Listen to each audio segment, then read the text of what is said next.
I'm Terri and I live in Matamidi, Minnesota. I met Liz's mom and dad right as her mother was in labor. So I was the staff nurse that went running up to labor and delivery with her.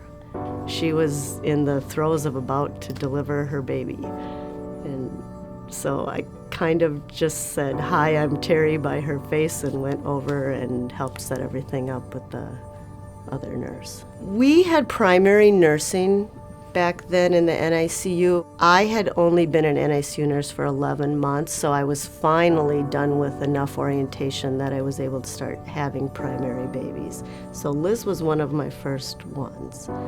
Liz's mom and dad were really down-to-earth people, and her mom is really a funny person with a really good sense of humor, so she would just ask any question or just say anything and be really blunt about it. And her and I really did just bond.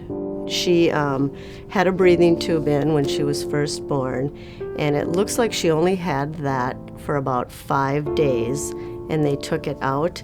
And then she had some kind of an incident where it had to be put back in, and it actually perforated her breathing tube and her esophagus, and that's a really critical thing. I mean, I've only seen that about 3 times in my career, and Liz was one of them. Her parents were nervous wrecks about taking her home and about having that monitor, and it was their first baby they were bringing home. So I said, well, I'll go with you and stay overnight and drive my car and follow you there. I never had any issues that I didn't feel like Liz's parents weren't capable of taking care of her. They just needed to see that for themselves and have everything in their house. And they probably called me every night for the first week or so afterwards. When she was going to be baptized, her mom and dad called me and asked if I'd be the godmother.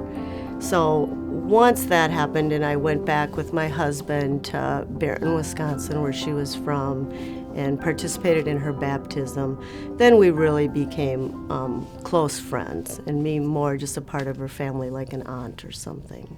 I mean, we tried to see each other at least once a year. So when Liz was a little girl, I would try to go visit her. And then once she probably was about maybe 7 or 8, she would come in the summer and stay with us for a few days to a week. Liz's mom tells the story. I did bring her back.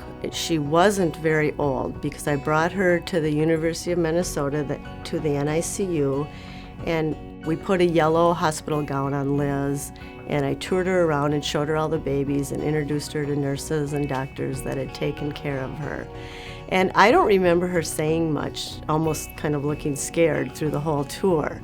But her mom says after that was it, the whole car ride home. She was going to be a nurse, and she was going to do what Terri did, and she was going to work with little babies. And so I remember from then on her always talking about just wanting to do what I did.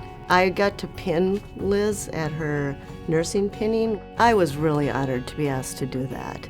That meant a lot to me, and I think to her and a lot of the other people. You were supposed to pick out a significant person in your life to do it, and it was almost all people's mothers who had influenced them or their sisters. So I thought that was unique. It was her and I doing that, and that was really special.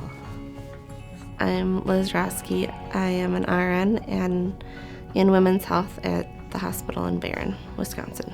I've always been a baby person.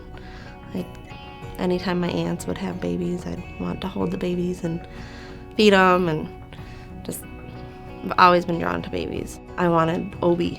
So to get through to that point was a lot. Everything Terri did for me and the whole relationship that we had it made it easier to pursue nursing. This is the outfit that Terri made. A little hat and a little dress, or I suppose it was a dress on me because it was too big, so. Yep, and that's how little her head was. Crazy. And she wore it all the time. I think that's always in the back of nurses' minds, is that it'd be nice to be that one nurse that makes a difference in somebody's life that they remember. Terri made a difference in my life. Without her, I don't know if I'd be here. Who knows?